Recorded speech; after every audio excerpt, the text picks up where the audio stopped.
Les États-Unis sont entrés ce 20 janvier dans l'ère Trump. Que faut-il attendre de cette présidence? Le monde entre doute et inquiétude. On en parle avec les invités du Grand Angle.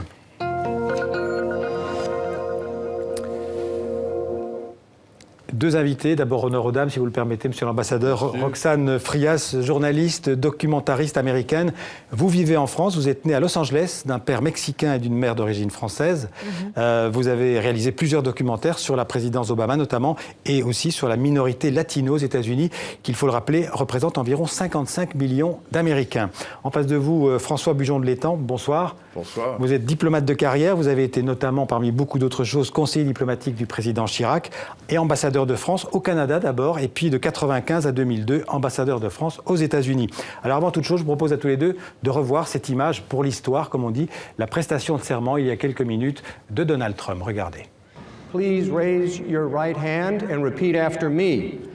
I, Donald John Trump, do solemnly swear. Moi, Donald John Trump, jure solennellement de remplir fidèlement les fonctions de président des États-Unis et, dans toute la mesure de mes moyens,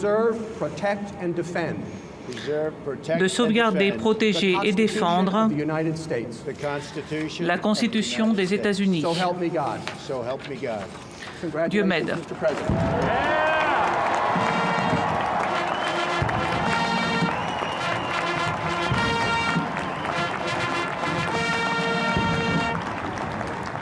Voilà donc cette prestation officielle, si on peut dire, de Donald Trump après 2 mois et demi de transition avec l'administration Obama. Une première question, la même à tous les deux. Que vous inspire cette entrée de Donald Trump à la Maison-Blanche? On va commencer par vous, monsieur l'ambassadeur. Sur la journée d'aujourd'hui, je dirais simplement une chose. Ça y est, le voici président des États-Unis, le voici installé. Et on ne peut pas s'empêcher de se dire que on a eu du mal à y croire pendant très longtemps. Je ne veux pas revenir trop loin en arrière, mais dès le début de la campagne, quand il s'est déclaré candidat, puis quand il a défait un par un les 16 opposants qu'il a eus dans la primaire républicaine, et puis quand il a franchi l'obstacle de la convention républicaine, elle-même réticente à le nommer, et puis il a gagné le 8 novembre, mais d'une certaine façon, on n'y croyait pas vraiment. On peut plus en douter. Là, ça y est, voilà, c'est fait. Il est président des États-Unis. Le voici, le 45e président dans le siège qu'a occupé George Washington ou Abraham Lincoln. Qui est pour vous, Roxane Frias, qui est Donald Trump? Qui est ce 45e président des États-Unis? Franchement, je n'arrive pas à le croire. Je n'arrive même pas à dire que c'est mon président. Mais je m'inspire du mot du président Obama, qu'il ne faut pas baisser les bras, il ne faut pas devenir cynique.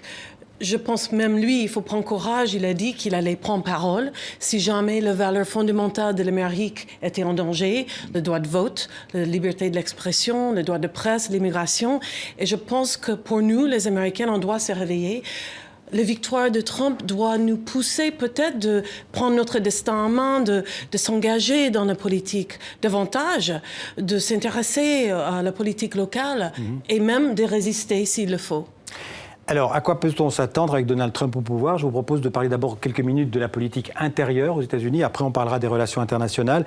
À l'intérieur, monsieur l'ambassadeur, la politique de Donald Trump, ce sera tout en faveur des entreprises. Ce sera le nationalisme économique. Je crois que c'est vraiment comme ça qu'on peut les résumer. America first, il l'a toujours dit, les intérêts de l'Amérique priment sur tout le reste.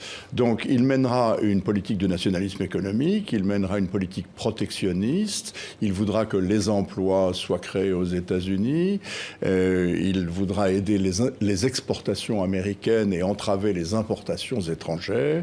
Et puis à côté de cela, les autres idées, comme vous le savez, c'est d'avoir un gigantesque plan d'investissement avec des partenariats publics-privés pour reconstruire... Ce qui veut dire que les États-Unis pourraient s'endetter plus encore qu'ils ne le sont. L'infrastructure américaine, ce qui veut probablement dire que les États-Unis vont s'endetter, que l'inflation pourrait être un peu relancée et que par conséquent, les taux d'intérêt pourraient être amenés à augmenter. Comment vous voyez la situation économique évoluer dans les 4 ans qui viennent aux États-Unis? Mais bon, c'est vrai que le fossé entre les riches et les pauvres ne fait que grandir. Je pense que c'est lié à la victoire de Trump. C'est-à-dire que les élites qui Donald Trump a accusé d'être l'origine de problèmes d'Amérique. Bon, lui, il est en train de mettre en place ces mêmes élites. Et je pense qu'il y a beaucoup d'Américains qui pensent que l'Amérique, les élites l'ont oublié. Mais aujourd'hui, je ne sais pas ce qu'ils en pensent.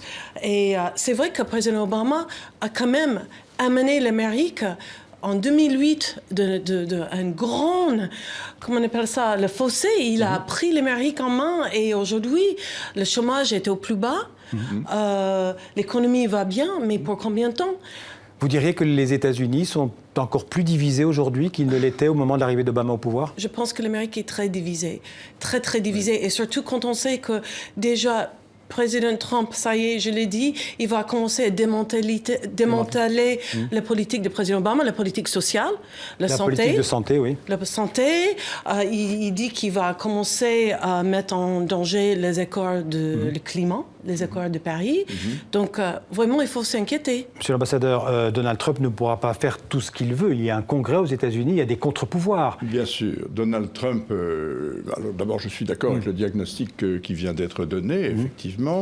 Donald Trump a des ambitions qu'il ne pourra pas en effet réaliser. Même si le Congrès est à majorité républicaine? Le Congrès est à majorité républicaine, mais lui défend des positions qui ne sont pas conformes à la tradition républicaine. Et par conséquent, il a pas mal d'ennemis au sein du Congrès qui, de toute façon, n'ont pas endossé sa candidature, qui l'ont combattu comme elle le pouvait et qui vont certainement lui ménager des difficultés. Et puis, il n'y a pas que le Congrès. Il y a la presse qui est très largement contre lui. Il s'en plaint suffisamment. Et lui contre la presse, d'ailleurs. Oui, mais il y a aussi les organisations internationales, le Conseil de sécurité des Nations Unies, les traités déjà signés. Tout ça est très difficile et la liberté de manœuvre est sans doute moindre qu'il ne le pense. Est-ce que tous ces contre-pouvoirs vont peut-être ôter un peu d'imprévisibilité à cette présidence Trump? On dit que ce sera 4 ans d'incertitude et d'imprévisible à la Maison-Blanche. Je pense que c'est ça qui est inquiétant. Ouais. Tout est imprévisible, mais déjà, il y a des actions pour mettre en garde ce qu'ils représentent. Dès demain, il y a la marche des femmes à Washington. Et d'ailleurs, ce n'est pas que à Washington, ça se passe dans le monde entier. À Paris, à partir de 14h, il y a une grande marche pour défendre les droits des femmes, et absolument les droits des femmes. Donc déjà, je pense que face à cette nouvelle présidence, il y a des actes de résistance déjà qui commencent à mettre en marche. Et je pense qu'on va avoir beaucoup de surprises, même au sein du Congrès. Et je pense réellement. Alors nous sommes sur une chaîne internationale, donc quelques mots quand même de la situation internationale. On pourrait résumer en disant que Trump sera l'ami de la Russie contre la Chine et aussi, ce qui serait une grande nouveauté, d'une certaine manière, contre l'Europe. Oui, il ne faut pas tirer de conclusions trop vite parce que Trump a procédé toujours par slogan. Il procède par tweets, comme vous savez, et pendant sa campagne, il a toujours énoncé des slogans. Il n'a jamais articulé de vraies politiques ni développé de vrais raisonnements. Donc, oui, la Russie, je vais m'entendre avec M. Poutine. Je suis un homme d'affaires, je vais faire des deals. La Chine, bien entendu, c'est un adversaire. Donc, il va falloir s'occuper de la Chine. L'Europe, au fond, il ne sait pas grand-chose de l'Europe. Il a applaudi le Brexit. On se demande vraiment pourquoi. Il a applaudi le Brexit et annoncé d'autres peut-être séparations, d'autres pays. Oui, il a donné l'impression qu'il les souhaitait, mais enfin, ce n'est pas lui qui déterminera ça. Et d'ailleurs, je ne vois pas quel intérêt il retire du Brexit. Et puis, il y a le problème de la sécurité des alliés des États-Unis. La question de l'OTAN. La question de l'OTAN et les alliés asiatiques aussi bien. Les Japonais et les Coréens sont aussi inquiets que les Européens et pour les mêmes raisons. Il a considéré l'OTAN comme une organisation obsolète, mais en disant quand même qu'elle était importante. Il a dit dans la même phrase qu'il considérait que c'était une organisation obsolète, mais qu'elle était importante pour lui. Ouais. Et c'est quand même très symptomatique. Et pendant les hearings de confirmation, son futur secrétaire à la Défense, le général Mattis, a déclaré de façon très claire qu'il considérait que l'Alliance Atlantique était au cœur de la sécurité des États-Unis. Donc nous avons des déclarations un peu cacophoniques. Absolument. Oui. Absolument. Moi, je pense que Donald Trump est incompétent. Je pense que ce n'est pas un homme politique, c'est un homme d'affaires. Est-ce qu'il va gérer la Maison-Blanche, le pays, comme un homme d'affaires? Est-ce possible? Je vous interromps une seconde parce qu'on voit l'image là, donc, de Barack Obama qui quitte, qui dit au revoir donc, de manière très, j'allais dire, civile, très polie, comme ça. En embrassant Michelle Obama sur les deux joues. Donc, Barack Obama et sa femme Michelle qui quittent définitivement la Maison-Blanche et Washington. Voilà, on dit adieu à un président qui avait beaucoup d'élégance, de sagesse. Absolument. Absolument. Et je voudrais même dire une autre chose, si vous me permettez, puisque l'on voit s'éloigner les Obama. Je suis tout à fait d'accord avec vous sur son élégance, sur la classe des Obama. Il faut souligner qu'ils partent alors que le président Obama est à 64% de taux de popularité, ce qui est tout à fait exceptionnel et ce qui pourrait faire rêver sous d'autres latitudes. Et j'ajoute une autre chose qu'on ne dit pas assez souvent. Voici une présidence qui a duré 8 ans et pendant laquelle il n'y a pas eu un seul scandale, pas une seule affaire, pas une seule accusation, ni contre le président, ni contre sa femme, ni contre leur entourage, pendant 8 ans. Roxane Frias, on entend dire que Michelle Obama pourrait peut-être un jour briguer la Maison-Blanche. Et qui sait, je vous ai entendu tiquer un petit peu quand je parlais de quitter définitivement la Maison-Blanche. Vous les voyez revenir? Alors déjà, ils ne vont pas quitter, ils vont rester à Washington. Déjà, je trouve ça bien. Moi, je pense qu'ils vont s'engager davantage dans la vie politique. Je pense qu'il a annoncé une fondation.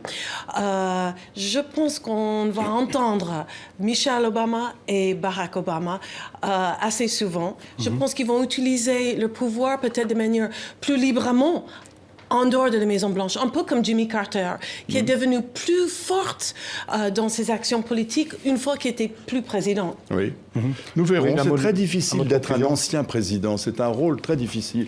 Vous avez cité Jimmy Carter, qui a parfaitement réussi dans cette fonction-là, peut-être même mieux que dans celle de président. Oui. Obama va jouer le rôle de conscience démocratique de l'Amérique. Il a dit qu'il interviendrait si les valeurs de l'Amérique étaient menacées, comme la discrimination raciale et des choses comme ça.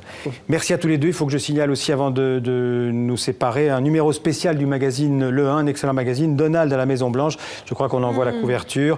Et pourquoi Trump comprendre les fractures de l'Amérique par Philippe Ray. Donc c'est un numéro spécial publié dans la collection Indispensable. Voilà, merci à tous les deux. Merci Roxane Frias. Merci. Merci Monsieur l'Ambassadeur d'être venu sur le plateau du 64 minutes.